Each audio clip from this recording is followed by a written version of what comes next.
ఉంటారని కోరుకుంటూ మరి ఈ రకంగా మన గ్రామాన్ని ఏ సమస్య లేకుండా చేసినందుకు మరి మనం ఏం చేయాలి మరి మనం నాకైతే వినపడతలేదు మరి ఎప్పుడు 80% వేసేది మరి కొంతమంది మనతో అప్పుడు కలిసి రాకపోవడం వల్ల మరి పూర్తిగా కూడా మెజార్టీ లేకపోయినాం. ఇవాళ అందరూ కూడా కలిసి వస్తున్నారు.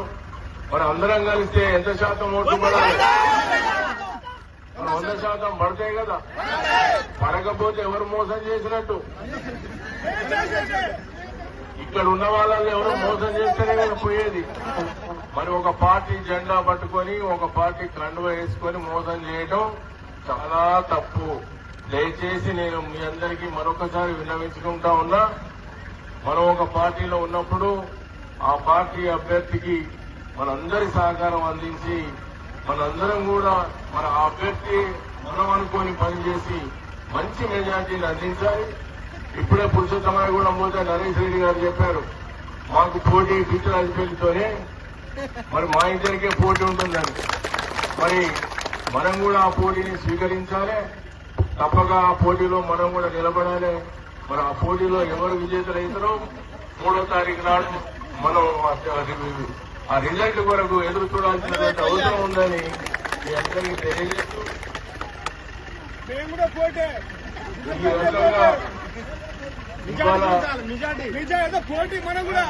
మీరు అందరూ కూడా ఎవరో ఒకరిద్దరు మిగిలిపెట్టినోసు ఎవరు ప్రలోభం పెట్టినా అభివృద్ధి చేసిన నాయకుడు ఈ నియోజకవర్గంలో ఉండే నాయకుడు మరి పోయినసారి నిలబడ్డటువంటి అభ్యర్థి. మరి పోయినసారి ఇక్కడి నుంచి కూడా కొంతమంది ఆయనకు మద్దతు తెలిపినా వాళ్ళు కూడా తెలుసుకున్నారు అభ్యర్థి గురించి. ఇవాళ ఆ రోజు పోయినటువంటి అభ్యర్థి మళ్లీ ఇప్పుడు అసెంబ్లీ ఎన్నికలు రాగానే వస్తున్నారు.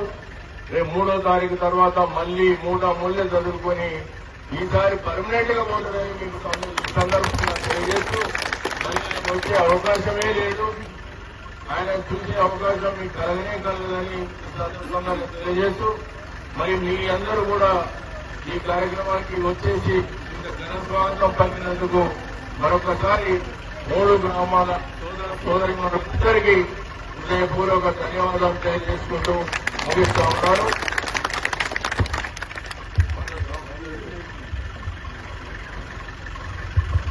2 నిమిషాలు మహేందర్ రెడ్డి గారిని మాట్లాడవలసిందిగా కోరుతా ఉన్నాం. మన ఎంపీ గారు కూడా రాబోతుంది. మహేందర్ రెడ్డి గారి తర్వాత ఎమ్మెల్యే గారు మాట్లాడతారు.